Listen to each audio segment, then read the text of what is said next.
our latest webinar, all about the Sony PXW-X500. We're going to have some hints and tips from our resident expert here, Alister.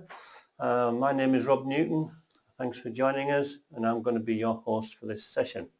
Good morning, Alister. Good morning, everybody. Alister is an experienced DoP and certified trainer for Sony, so he's got over 25 years experience, and he'll bring a lot of vast knowledge working in the broadcast arena to this webinar today. So I'm really delighted that we've managed to get him. He often is tripping off around the world at various presentations and training sessions, so it's good to have him back in the UK for a change. Yes, back in the UK at the moment, off next week to NAB, of course. That's right, which we're all excited about, and we're going to have some exciting news about NAB later on. We're going to do a special webinar later on, so watch out for that onto our website. Before we get started, I just want to do some housekeeping really. On the screen in front of you, that there's a box in terms of answering and adding questions. Please use that because it really will make it a lot more interactive, and you'll get a lot more out of it if you ask plenty of questions. We're also going to do a recording of this, so if you do miss it, or for some strange reason you want to listen to it again, you can in fact do that, because we're going to send you a link to the recording. You may not know, as well as webinars, we also do some open days and masterclasses here at Teddington. So if you want to check out those, please go to the website visuals.co.uk/events. Before we get started, we're just going to do an audience poll just to make sure that we're going to pitch, or Alister will pitch the presentation at the right level. So the question is there still a place for 2/3 inch shoulder cameras? And you've got various options there. Yes, I'm sure there'll be one for a long time to come, not for much longer, or this may be the last time I'll buy a shoulder mount camera, or in fact, no, I don't think there is a place for shoulder mounts in the modern era. Although you do have to ask the question, why are you listening to us if you don't think there is a place for them? But that would be interesting to see. I'm curious as to what people think, because I kind of think that 2/3 inch cameras coming towards the end of its, I think so, being a common everyday thing. I think there's very much still a place for them, but not for that much longer. And actually, looking at the results coming in the poll right now, it would appear that everyone seems to agree with that. Yes, 88% says yes, but not for much longer, which is about what I thought. Yeah, what you thought. Yeah, which is good. So it'll be interesting to see whether that's reflected in the new products being released at NAB and then subsequently at IBC. So are the manufacturers listening to the audience? That's what we need to know. Okay, well, thanks for that. I think almost everyone's voted, so yes, that's fine. We can close that now. Okay, so I'll hand over to Alister now. We're going to talk you through the camera. Yes, so questions, as Rob said, please do keep those questions coming in. Just a little bit about me. So I shoot all kinds of things. I've worked in broadcast television for a very, very long time now. I was trying to figure out how many years a while ago, and it's too many. So and I've done all sorts, and I've done documentary production, television news, you name it. Along the way you end up having to do it all. So I've been there. I've run around with the shoulder cam, shooting stuff and having to work quickly and fast and hard. So it's a type of camera that I am very, very familiar with, even though perhaps these days I'm shooting the majority of stuff on large sensor cameras. So just to have a look where the X500 sort of sits in the Sony lineup. Lots and lots of cameras currently from Sony. Perhaps some would argue that there's too many, but this is an overview. So starting at the sort of, it's almost cost-wise, I guess we have PXW-F7, which apparently is the most popular camera Sony have ever produced. It's outsold every other camera that they've made to date, the FS7, very popular camera. Then we have the X320, which is a 1/2 inch shoulder mount camera, 3 CMOS sensors, an evolution of the PMW-500. Very popular, especially actually amongst sort of people doing weddings and sort of lower budget corporate stuff, where they've got to have a camera that looks good, looks the part, and sometimes you have to have a shoulder camera for that. Then we go up to the PMW-500, and this is kind of a workhorse camera for broadcast. It's broadcast quality. 3 2/3 inch sensors now, so we have that standard common 2/3 inch sensor size. That there is just a world of different lenses that you can put on these cameras, from super wide zooms all the way up to the big 40 times or even box lenses for outside broadcasts and stuff like that. But the PMW-400 is a CMOS sensor, so it does have rolling shutter and things like that, so not ideal for press events. Then we go up to the PXW-X500, the camera we're going to look at today, and this is now CCD. A question actually that comes up quite a bit is CCDs. Why aren't we seeing CCDs in the large sensor cameras? Because in this diagram here we've got the F5 and 55, and it's actually to do with resolution. You can't really create a 4K CCD. It doesn't work. CCDs work by pulling the picture out through columns of pixels. So the picture information from the very top of the image is pulled down through all the pixels in a vertical row.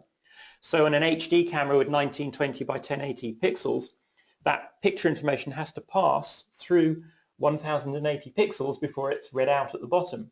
And each time you pass it from pixel to pixel to pixel, there is a little change in the picture information. And that's fine at 1000 pixels. You get away with it, and that's not a problem. There's processing that will sort of eliminate those differences. But you start doubling that, going up to 4K, 4096 by 2160, and it just doesn't work. The processing power isn't there to get rid of all the extra aberrations that occur through passing it through so many pixels. So for higher resolutions, CMOS technology is definitely king. CCD doesn't work. And also, if you try and make 3 CCDs that are Super 35 sized, the lens would be so far away from the sensor and the prism would be so thick it wouldn't work. So 2/3 inch and CCD, you're not going to get CCD in Super 35mm cameras. You're not really going to get 2/3 inch, CCD in bigger sensors. So this is really sort of the state of the art as far as CCD technology goes. 2/3 inch. Power had technology, so minimizing smear and stuff like that. No rolling shutter, none of those image artifacts, and lots of options with this camera. So Sony have tried to keep the cost down by making it a camera that you can buy the basic camera and then get various options to build it up to what you want. Sure. So it's also the first camera that they've done that can do 50 frames per second natively. So it's 50 frames per second with 100, or in fact 120 if you put it into the NTSC or NTSC area settings, high frame rate recording. So that's really nice to actually have proper full resolution slow motion in a shoulder mount camera. So there's been various sort of S and Q modes before that have done, perhaps gone up to 50 or 60 frames per second, but it's really nice to be able to go up to 120 because that really is proper slow motion there. You're actually really slowing things down by 4 times, so it's really nice. Enormous range of codecs, and we'll come into the details of that as we go along with this camera, and Wi-Fi and streaming options, and Wi-Fi and streaming now is becoming more and more important. I believe now the BBC, people like that, will not purchase a camera if it can't do Wi-Fi and streaming. They're not necessarily using it right now, but I think they're looking ahead 2-3 years time and thinking, we're going to be using it a lot more than we are now as the 4G network improves and things like that, and data gets cheaper and everything else. Is going to be much more of a thing that you're going to really have to consider in your next camera purchase. And the sensors in this camera, they are of a new design, so they do bring a picture quality improvement over the PMW-500 and the previous generation for some years, from sort of PDW-700 through PMW-500. They've been using the same sensors in these cameras, but this now is the next generation of sensors, and it really does give you a better image. It's more sensitive, low noise, so it is a definite improvement. So it builds on the success of the PMW-500, very popular camera for news and ENG.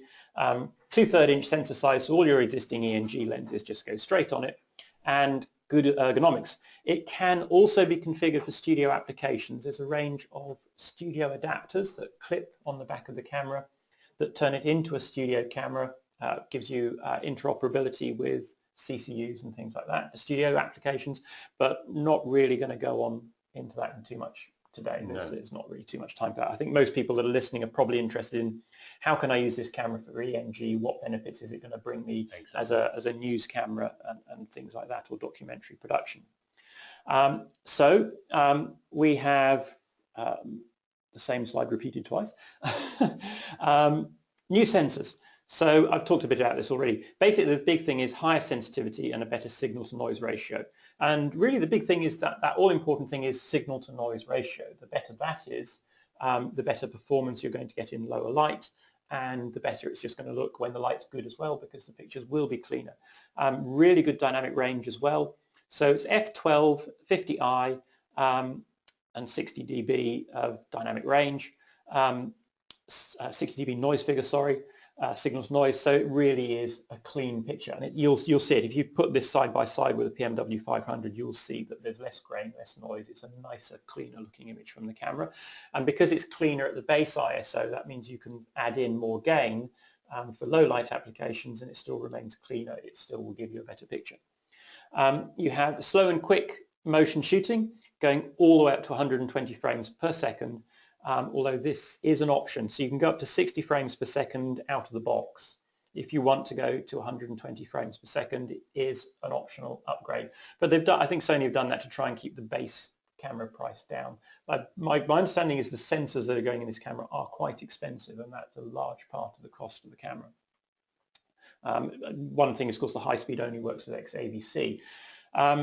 You also have the full range of what Sony calls stunt modes, or special effects modes in the camera that the PMW-500 had, including cache record, interval record and frame record. So we have those options. I'll look at that in a bit more detail. Hypergammas and scene files, so you can tailor the picture to what you want, and we're going to spend a little bit of time looking at the hypergammas and how to expose them correctly. A much improved side LCD screen. That was one of my biggest issues with the PDW-700, PMW-500, was that LCD screen on the side. It was useful. It was quite useful for shooting an interview. You could stand next to the camera and look at it and see your framing without having to be in the viewfinder. But the colours were they weren't quite right. There was a bit brown and not great colours, and not particularly sharp. The new panel has far better colour reproduction.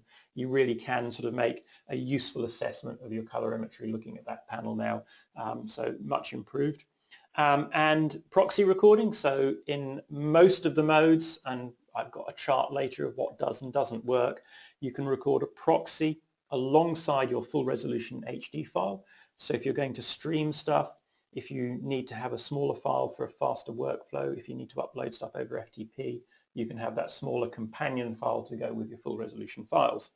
And for the majority of modes and operation, recording to SD cards. So previously with Sony cameras, SD cards have only been able to be used for some of the lower quality modes, often only up to 35 megabits per second with MPEG-2. But now X500, there are still some restrictions, and we'll look at those as we go along, but you can do almost everything now to SDXC cards via an adapter. In terms of reliability and things like that, I still really would push anybody towards S/S cards. They're robust, they're reliable, they're sound, they're solid, and an S/S card failure is incredibly rare. And if it does go wrong, Sony will try and recover your data for you. SD cards, yeah, they're not, unreliable wouldn't be the right term to use. They're not unreliable at all, but they're consumer media. They aren't as robust. They aren't as solid. I have broken SD cards running around with them. I've not lost material from them, but I do know of plenty of people that have. They're just not as reliable as S/S, and they're not as fast either. So when you're offloading your footage, it takes longer.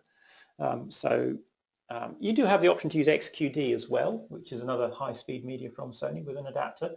And again, similar to SD, it's a consumer media. It's better built, it's better constructed than SD, so it tends to be a bit more reliable there. But again, I've seen problems where people haven't quite got the XQD card properly seated in the S/S adapter, things like that. So you will get more issues with SD cards and XQD than you will with S/S. It's got to go through an adapter, and an adapter's never a bad thing, is it? And never a good thing, rather. And in terms of the pricing as well, I suppose it's a false economy to buy some cheaper cards and then find that you haven't got your material. Well, that would be a disaster, especially if you're doing something, one-off news story can never be repeated, never happen again, and you do get that 1 in 1,000 times when a card goes down. It is a complete disaster because there's no way back. S/S is solid, is reliable, so use S/S. I mean, the place for SDXC really is actually where you're shooting something and you've got to hand the media off to somebody that you don't know. You don't know who the hell they are, perhaps. You might be working for an agency or for a news organisation you've never worked with before. And in that scenario, I'd much rather hand over a 25 or 30 pound SD card to the runner or whoever than my 300 pound S/S card, because if the SD card doesn't come back, well, it's 25 quid, but it's no big deal. If the S/S card doesn't come back, it's a lot of money to lose. One of the things you can do with the camera is, of course, you can actually dual record to both slots at the same time, and then that opens up, one thing with SD cards is if you've got an SD card in both slots, the likelihood of both cards failing is really, really small. So you can work it that way, record to both slots at the same time. SD cards in adapters in both slots, the chance of both going down, really, really remote. So that would be the way I would work with SD cards. So cache record works in XAVC, MPEG-2 HD and MPEG-IMX, so all the MPEG modes. Up to 15 seconds of cache with all of the above except XAVCI, which is limited to 8 seconds, and that's simply because XAVCI is a much bigger file rate. So MPEG-2 HD is 50 megabits per second, XAVCI is 100 megabits per second, and that's why you only get 8 seconds instead of 15, but 8 seconds is still really, really, really, really usable. And a little trick you can do with cache record that I always find very useful shooting interviews is if you turn cache record on. I mean, for a start, if you start your interview and the interviewee says something relevant before you hit record, you have that 15 or 8 second ability to record that bit, perhaps. But the other thing that's really useful is if you, while you're recording, if you press record to stop recording and then immediately press record to start recording again, you'll get 2 separate clips, but there will be absolutely no break between them. So if you place them in your timeline in the edit, it's seamless. There's no pop in the audio, there's nothing. It is you can rebuild it back to a continuous clip. But what it means is in a long interview, you can just double press that record button after each question or after each answer, or if the interviewee gives a really good answer, to divide it up into clips. And it makes it easier to find the best bits of the interview.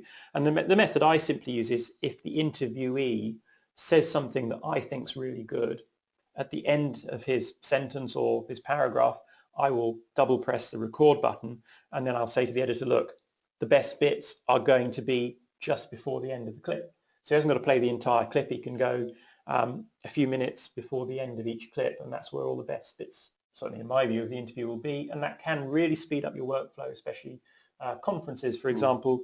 You might be shooting a presentation, the presenter's doing something on stage. You've got to do one of those really quick edits at the end to show the highlights of the conference. You need to film that entire conference in its entirety for the full version later. But using this double button method, you can segregate your clips down, and then when you have to do the edit at the end, you know, there's a break there. So I know there's a really good bit just before that break in the clips. That's a really good hit. Yeah, it's very simple.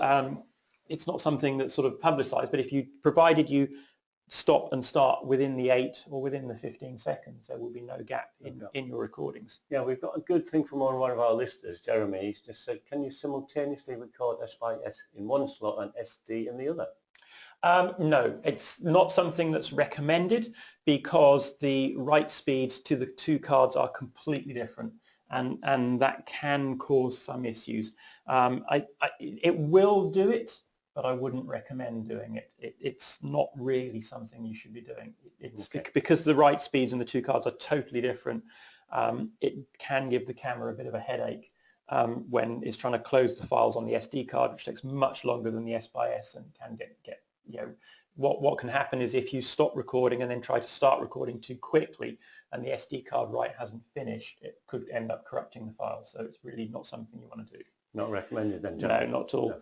No. So what Sony calls stunt modes, and these are all the sort of fancy modes the camera can do. You can see actually that from this table it can do just about everything in most modes. Your real option, with the exception of the ProRes and DNx HD options. If you're recording high speed, you want XAVC Intra, XAVC Long, MPEG-2 HD, and frame recording, all of those. XAVC really is Sony's next generation codec, and that's really where all your sort of big benefits are going to come in terms of picture quality, bit rate, everything. Because I remember XAVC is 10-bit, whereas your MPEG is 8-bit. SSTP, if you really, really want the best image quality, that's the one to go first. Fantastic image quality, really, really good for green screen and chroma key work, but big files. But all of these now are supported by all of the major NLEs. There shouldn't be any issues getting into any of the major NLEs. The one that does always keep cropping up is FCP7, of course, because some organizations like the BBC are still using FCP7, and if you want compatibility with FCP7, just stick with MPEG-2 HD. Good picture quality, nothing wrong with MPEG-2 HD, still a very good codec, and you can do your interval record and frame recording and all of those things. The only thing you can't do really is 120 frames per second with the MPEG-2 HD. Okay, so proxy recording. All right, so this is one of the areas where there may be some issues, because proxy recording really you want again, XAVC Intra, and there's another slide coming up actually about which cards you can write to. So XAVC Intra, XAVC Long, MPEG-2 HD, and all the MPEG modes, no problem. You can combine high-res and proxy files. The reason you can't do it with SSTP is the bit rate's so high that even with S/S cards, it's really sort of pushing the cards. So you can't get that proxy and SSTP at the same time with SSTP or ProRes or DNx HD, but you can with XAVC Intra and all the MPEG modes. Parallel recording we've already covered onto two S/S cards. You have built-in wireless with the camera, can do all the sort of functionality of the what was his CBK 100, allows you to stream FTP and everything. We'll talk about that in a little bit. Built-in GPS as well, of limited use, to be honest. If you're indoors, of course GPS doesn't work. If you're outdoors, yes, GPS, and you can play your clips back and watch where you are on Google Maps through various apps and things if you want. The only area where it could be useful potentially is, of course, GPS uses a very accurate time clock, and that's embedded in your metadata. So if you have multiple cameras that are too far apart to be synced via a wire or cable or anything like that, if they've both got GPS, you can go into that metadata and see what the true real time is to help sync up and things like that. Okay. SDI in as well, 3G SDI for pool feeds, so you can take in 60 frames per second HD into the camera and record it on board the camera, which is again a very nice feature. So codec options was kind of seen from previous slides some of those options that exist. So you have 10-bit HD, MPEG-4 SSTP, same as HDCam SR. You have XAVC Intra and XAVC Long-op, and they're all MXF files. Then as an option, you can have 10-bit ProRes HQ and DNx HD. So the ProRes is recorded as QuickTime, DNx HD as MXF. So that makes it fully compatible with QuickTime files in FCP and stuff like that, and DNx HD as MXF files with Avid and stuff like that, because that's MXF. So that all really gives you the best possible compatibility with those edit applications. We also have the legacy 8-bit HD MPEG-2 HD in 422, 50 megabit per second. Broadcast quality still just so widely accepted, and it's still a good codec. There's nothing wrong with MPEG-2 HD. It's not got worse because these other codecs have come out. And then you have 8-bit SD, DV-Cam and IMX50 files. I bet anyone buying a PXW-X500 never uses those. Standard definition now, wow, I haven't shot anything in standard definition for a very, very long time. But you never know, I guess you might be overseas somewhere, and some countries do still broadcast in SD. X500 codec limitations, so XAVC 50 and 60p is Long-op. Why is it long GOP? Well, because the bit rate would be too high for SD cards, and it would also be, it's also pushing the limits of some of the S/S cards. So XAVC-I at 50 and 60p would be 240 odd megabits per second. At long GOP though, it's only 100 megabits per second. 60i, 50i, 30p, 2524, all available in both long GOP and iframe, so you can make a choice there, you can choose. Wherever possible, I would shoot iframe XAVC, and that's simply because in post-production, the iframe, the intra, is much easier to handle. Long GOP codec, the long GOP XAVC requires a lot more processing power, so if you're having to work on a laptop or a less powerful computer, you are going to find it harder to work with the long GOP than the iframe. So if you can shoot XAVC-I, if you have to shoot XAVC-L, be aware that you'll need a reasonably good computer to edit it and to work with it. No SQ mode because it's 440 megabits per second, and there's no 50 or 60p with SSTP because that would be 880 megabits per second. The bit rates are way beyond some of the sort of lower cost S/S cards. So how do we get the best images from the X500? Because it really is a great camera. Well, it has ALAC, A-L-A-C, and ALAC, provided the lens supports it as well, and most now Canon and Fuji lenses do support it. You get both horizontal and vertical ALAC, so that eliminates those blue and bright pink fringes that you can get in areas of high contrast. To really get the best out of it though, you have to turn the adaptive matrix to on. If you don't do that, it's not really going to work as you want. The adaptive matrix is very good in this camera. It analyzes what you're shooting. It helps deal, even if you don't have ALAC, it helps deal with fringing and things like that. It's a really clever bit of processing that analyzes what you're shooting, looks for issues in the image, and does its best to minimize them. And that would be my recommendation as your go-to matrix setting in the camera. Just a note here, actually, Canon lenses, when you turn the ALAC on, when you put the Canon lens on the camera, to register the lens with the camera, enable ALAC in the camera menu, and then you have to zoom all the way in and all the way out and turn the focus ring its full range from end stop to end stop before the ALAC will come on in the camera. Otherwise, the camera doesn't recognize that the ALAC function is working properly. So zoom in all the way out, in and out all the way, focus all the way, otherwise you won't get ALAC functionality. And you have to do that every time you change lens or everything like that. So with the Canon lenses, the Fuji lenses are fine. They just go on and work. So you just need to be aware of that. So lots of gamma choices, so we can go into the X500 into scene files, and we can create our own scene files to create lots of different looks and different pictures. We can change the matrix settings and things like that. But the one that's really going to make the biggest difference to how your picture looks is the gamma curve. That changes the contrast of the picture. You have lots of choice. You have standard gammas. DVW is fairly limited dynamic range, matches the older DVW cameras. Standard 2, which is 0.4 to 5 times gain, very popular with the BBC, that one. It's quite it's a little bit flatter, so it gives you a little bit better dynamic range, but yeah, it's a nice one. Standard 3, 3.5 times gain, a little bit more contrasty as a result, but slightly less dynamic range. A rule of thumb, if your picture is flatter, you'll actually have more dynamic range generally. If your picture is more contrasty, you have less dynamic range. Then we have SMPT 240M, that's for standard definition. Standard 5 is Rec 709, and that is your Rec 709 HD gamma curve. So if you're producing for HD, on paper at least, that's the one you should choose. But in practice, in reality, it's often not the best one because it is 709, so it has many limitations. 709 is limited to 6 stops, plus whatever you do with the knee or highlight compression. So some limitations, but it does give you very good high contrast, natural contrast in your mid-range. And then standard 6, which is a 5 times gain gamma curve, a little bit flatter. Then we have the hypergammas, and this is where it gets really interesting with this camera if you haven't come across them before. I mean, PXW-700 onwards has had these, but they are very good because they give you a much greater dynamic range. But to get a greater dynamic range, we have to shift our recording levels down a little bit to make space for that recording range. So they are actually designed to be exposed a little bit darker than standard gammas, and then in post-production just tweaked a little bit.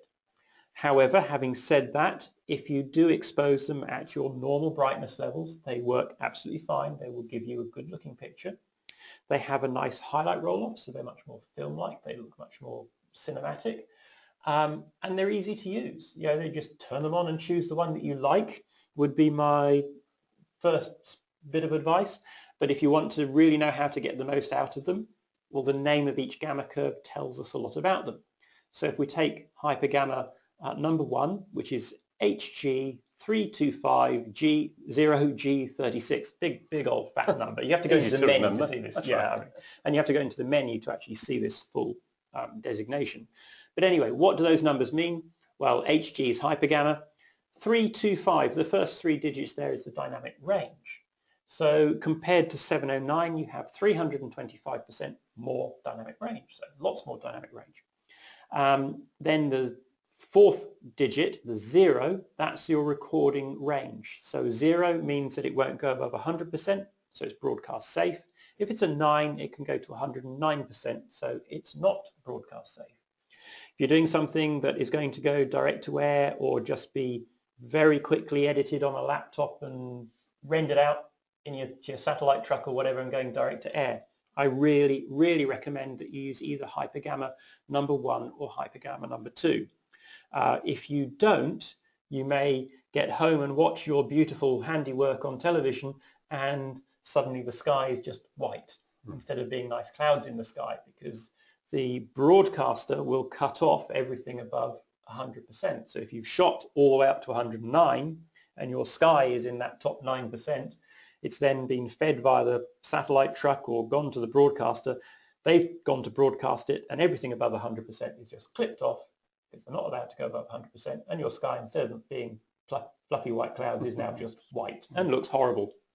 So anything that's not going to get at least looked at by a competent editor, please stick to hypergammas 1 and 2. And in fact, I would actually urge you even over the standard gammas to use hypergammas 1 and 2, right, because even the standard gammas go above 100%. So all these standard gammas, because of the way the camera's set up, will go to 109%.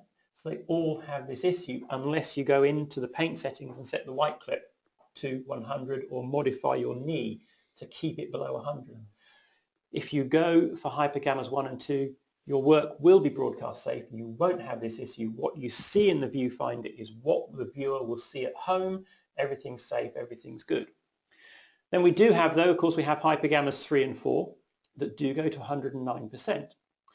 Now, the other part of that designation of the curve that we have is this G number, G36, G30, G40, G33, and that's where you should expose middle grey. And middle grey normally for 709 would be between 42 and 44%. And you would expose white at 90% and you'd have a normal looking picture. But with the hypergammas, if you really want to get that extra dynamic range, you expose middle grey a bit darker, and then white is also exposed a bit darker, around about 75%, so your skin tones will be about 60%. Then you'll get the full benefit of the highlight roll-off, the extra dynamic range and everything else, but it is going to be a little bit darker. What I tend to do with hypergammas is I will just simply look at the picture in my viewfinder, expose it so it looks right. Then I will go through exposure, so I will close the aperture down by a stop and open it up by a stop and look at the picture in the viewfinder. Because what you'll actually see, because the problem is that if white is 75%, and you're exposing skin tones in that sort of area or just below there, the moment skin tones hit that 75%, they start to flatten. They start to become very flat because you're going into the highlight roll-off. If you expose your shot, then just open and close your aperture a little bit, you'll actually see that point in the exposure range where skin tones start to flatten and start to go a bit flat. And just by rolling through that optimum exposure up and down a bit, you'll find that optimum point where the skin tones are going flat. And it doesn't hurt if you go a little bit into it, but you can then make a judgment looking at the picture as where the picture looks its best, and sometimes just a little bit darker puts a bit more contrast into the face. And even though it's a bit darker, because it's now a bit more contrasty, it doesn't look underexposed. So just sort of use your common sense there. Look at the picture. I mean, ENG news camera, you're not going to carry grey cards and stuff like that around. It's just not going to happen. So just look at the picture, roll your exposure plus and minus a little bit if you've got the time to do it, and find that sweet spot where you've got the best contrast and nicest looking skin tones, and that will work really well for you. A digital extender. Ooh, I can hear everyone going, oh god, digital extender, horrible thing. Unlike an optical extender, it provides magnification without a sensitivity drop, and that is actually important. I mean, I know that if I put a 2/3 inch ENG lens on a camera and I throw in the optical extender, that the picture gets darker, so I have to open up my aperture if I've got enough light to be able to do that, if I'm not already wide open, and the image quality does degrade. These optical extenders are rarely completely lossless. So yes, okay, the digital extender, it does result in a drop in your image quality. It's not completely lossless. The one on the FS5 is, and that's fantastic. I love that one. But on this camera, because the sensors are HD and it's an HD camera, there is a reduction in image quality. It's not as bad as you might think. There's some very clever image processing done in the camera. And to be honest, I really believe that the use of the 2x extender is comparable to putting in a 2x optical extender. It doesn't look any worse. So use it if you need to. Where you really do start running into problems if you start using the 2x optical and your 2x digital as well. Sometimes it's okay, sometimes it's not. It depends on all the factors. It depends on what you're shooting, how contrasty your subject is. If you're shooting something very flat, then it tends not to work so well. If it's nice and contrasty, it tends to be less noticeable. So you're going to have to use your judgment there as to how usable you think it is. But again, it comes down to the thing, if you're shooting for news and you just need the shot. I mean, it's great if you've got time to do it in post-production, shoot without the digital extender in the camera, shoot just using your optical extender, and then you can always zoom in a bit in post and make a call on a nice big screen as to how much loss of image quality you can accept. But if you're in the field, maybe plugged into a uplink truck going direct to air, you need to get in tighter, use it, get the shot. Better than not. 3x, I'm not sure I'd use that ever, and 4x, sorry, unless it's standard definition, I wouldn't even go near that. It's just not really up to unusable. Only for standard definition. If you're doing something for a standard definition broadcaster, yeah, usable, but not for HD. And even now, most news is HD, so it's not really something you want to use. Lots of viewfinder options for the camera, depending on your budget. Everything from the CRT, HDVF-20A and HDVF-200 through the C300 and the VF-02. My pick of the bunch there is the C300. Very nice viewfinder. The black and white CRT viewfinders these days, I don't think I could go back to one now. Color is so important. Looking in the viewfinder and knowing your white balance is wrong is just really reassuring to know that you'll know if it's out, especially with news. Black and white viewfinders, the color ones now are so good that I think really black and white has kind of run its day and had its day really. They can be a little bit sharper at times and a little bit more contrasty, so focusing maybe a tiny bit easier sometimes. But once I went to the C30 with my other cameras, there was no going back to a black and white CRT viewfinder. No. So stand by for the monster slide from hell. I'm really sorry about this. So you're going to have to bring your screens up to full size to be able to see this one, I'm afraid. So here it comes. If the computer will actually oblige and show me this slide. Look at that lot there. Okay, so this is your media compatibility chart. Now we are recording this, so you will be able to play this back later. This is what you can and can't use. So lots and lots of things here. And actually the good news is that most things work with most cards. Our only real sort of limitations come when we get to the SDXC cards. Forget SDHC. I don't even know why it's included in this chart, to be honest, because it doesn't work. The SDXC class 10, the real sort of limitations are SSTP, SR, you can't use it. Too much data for the card.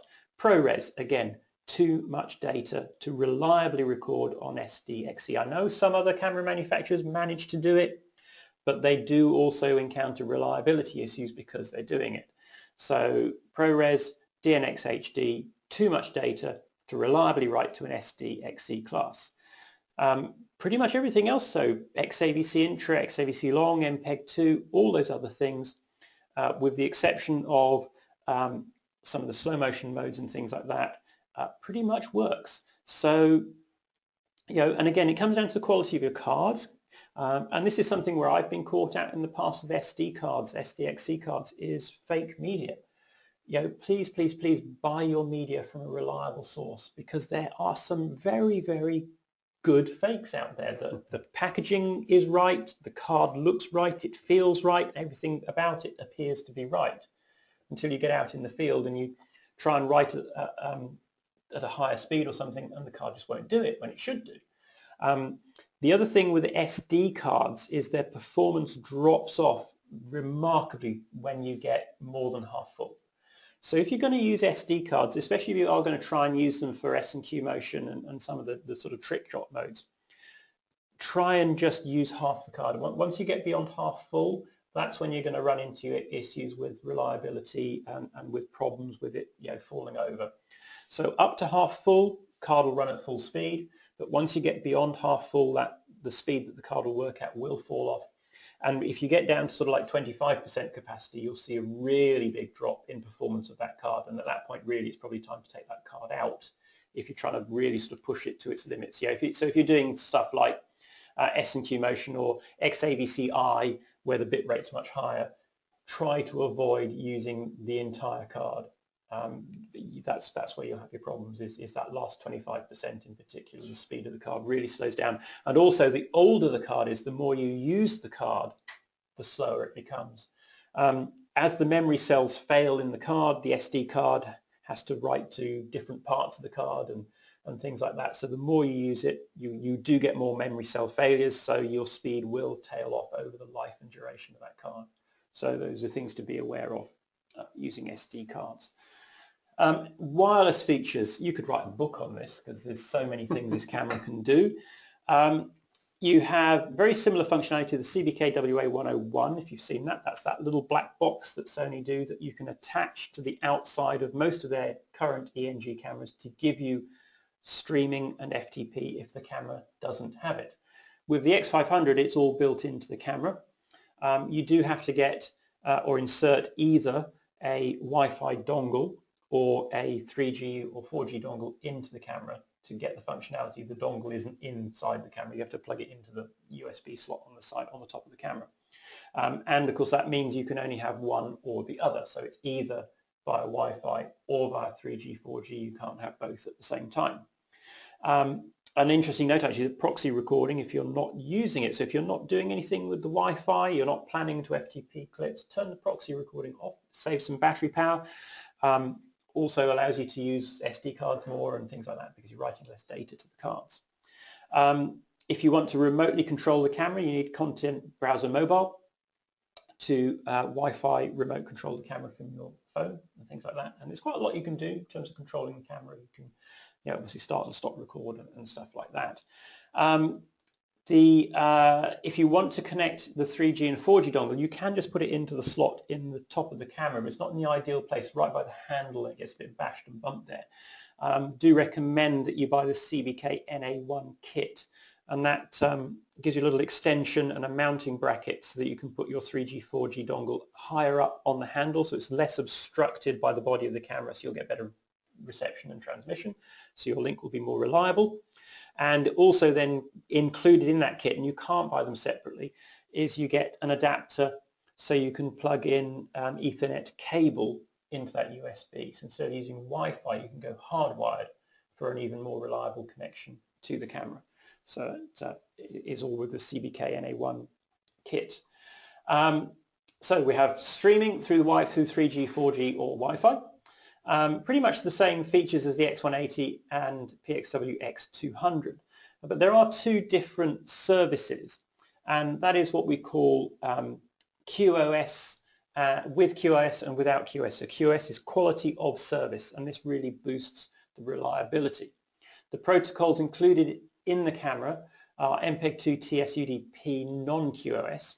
So if you have that enabled, you can stream directly to things like the Codec Cube, T-Rex and various other devices directly, no computer, nothing else, just a live link. And that's really good for conferences if you want to feed the camera to the main screen but you don't have a cable connection, it's too far for SDI or things like that.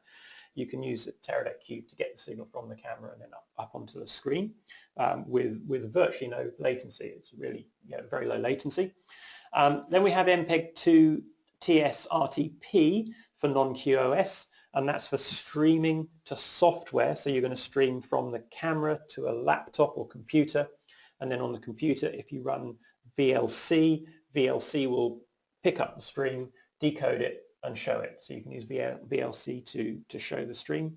And then we have Sony's QoS system, and that only works with the PXW-X500 network RX station. So just looking at those in just a little bit more depth. Next slide. So non-QoS, you can stream your proxies. You can also stream 1920 by 1080 at 9 megabits per second, going all the way down then to 480 by 1270, very small proxy for if you're very poor internet connection, which is only on 3G if you don't have 4G. A lot of the time, broadcasters are using like the 1280 by 720, sort of 6 or even 9 megabits per second in their main news stories. So, I mean, the idea is with the proxy is that you send the proxy to the broadcaster, they do their edit with the proxy, and then you FTP the full resolution files to them. It takes longer, it's not real time, and then they just swap the files out and your beautiful full HD is what goes on air. But the reality is that very often that never happens. You send them the proxy and that's what gets used and that's what stays. And it never gets swapped out for the full HD. And the 6 megabit per second, 1280 by 720 actually is not a bad looking picture. In most cases the viewer is, dare I say, ignorant enough to not realize that they're not getting the full deal. So you'll find very often proxies going direct to air in news stories and actually staying that way and never getting swapped out to the full HD files because they don't look bad. They're pretty good. It's a very good encoding process in the camera, so it does look quite good. Then we have our QoS service, lots of bit rates here, but this does only work with the PXW-X500 station. But basically what it does mean is that for the same, you can go down to a lower bit rate and get the same image quality, or you can use the higher bit rate and get your existing bitrate quality, but it's just a more robust connection. So it's much less prone to interference. So if your 3G or 4G signal momentarily drops out, the viewer doesn't see that momentary drop in the picture. The QoS service, it has more latency because it has to rebuild your picture, but it's much more tolerant to lack of data or faults in the data stream and things like that. I mean, if you were doing building an OB truck or a satellite link truck or something like that, where the camera is going to stream to the satellite truck and do that on a regular basis, you'd really want to put the RX100, sorry, 100RX in the truck, because in a news story, news environment is very good. The 3G, 4G space, Wi-Fi all becomes very congested, and you will have interference issues and things like that. So the using the QoS service will help prevent problems and glitches, and that would be the way to go for something that's a permanent installation. But for those sort of more ad hoc things, I think QoS isn't an essential part of the service. So lots covered there in the last 50 odd minutes. That's really the end of the presentation. PXW-X500 really is a great camera. It is a logical evolution from what's come before. If you are, we've got a question, is my PXW-100 replace a stolen PMW-500? But as I have an F5, I did wonder whether I needed to replace it. But as the insurance was paying for it, this is tough. I mean, PXW-X500 I think is a fantastic camera, and if your bread and butter work is television news, that's really what you want. You want that convenience of a 2/3 inch lens that you can zoom in, zoom out. 20 times zoom ratio is normal now on these lenses with a 2 times extender. It's easy, it's fast, it's quick, it's reliable, it's robust. It just works. And that's what you need. You don't want to jump out of your car to grab a quick news story or something like that and faff around with, oh God, what lens do I need? And then get your box of lenses out and then you put your lens on and oh, now I need a long shot, so I've got to put a longer lens on. It makes your own life hard. So it depends on what you do. Cameras like the PMW F5, F55, even the FS7, maybe even the FS5, they are great little cameras, and where we're going with the image quality from these cameras is truly amazing. I never thought we'd get this kind of image quality that we have now in cameras that cost as little as they do. Okay. But you've got to get the shot. And sometimes it's like, well, I can get the shot in fantastic image quality with the F5, but I've got to faff around with lenses, I've got to mess about. Or I can just go with my X500 and sure, it's not that super shallow depth of field and maybe it doesn't have 14 stops of dynamic range, but I'm going to get the shot every time. Bang, bang, bang. Get the shot, get the shot, get the shot. You turn up on one shoot one day, you've got the wrong lens on your FS7, F5, it's not long enough, you're not getting the shot. Yeah. It is a workhorse camera. It's something that does what it says on the tin, to take somebody else's tagline. If you're not making movies, if you don't have the time to really make the most of shallow depth of field and everything else, F5, gorgeous camera, love my F5, but it's perhaps not what you really want. We've just got one final question as well in terms of competition. Where does this sit, this camera, in terms of the competition that's available? In terms of the competition, that's a good question. I think this is the king of the hill right now, and I'm not just saying that because I am so closely related to Sony and everything else. I think, do I dare say it, I think Panasonic have kind of lost their way a little bit lately. The ability to be able to use SD cards to record all these wonderful codecs. Now, XAVC-I is a next generation codec. XAVC-I is what all the Sony cameras are now using. It can do so many things. It's a future-proof codec. You can do high frame rates. You can do 100 frames per second with this camera. You can, it makes it compatible with the F5 and F55 and all those other cameras. Having hypergammas in this camera, in the X500, does mean that if you are mixing this camera with the digital cinema cameras, with F5, F55, FS7, you can put all the cameras into hypergamma. They'll all look very similar. They'll all match nicely. You can use the X500 to get those long shots. Let's say you're doing a documentary on aviation and you need a long lens to get aeroplanes flying around and all of that stuff. X500, 20 times or even a 40 times lens or whatever lens you want on that. And then your interviews and all the backstories, shoot with your F5, F55 for that film-like look. Have them all in hypergamma. It's all going to match really well. It's all going to work well. I think currently with Sony you have a really nice family that works very well together. I think maybe sort of Panasonic have kind of lost the way a little bit there. And they're the only real competitor right now in this sort of 2/3 inch shoulder mount arena. Yeah, sure. So, and I think, I mean, it is.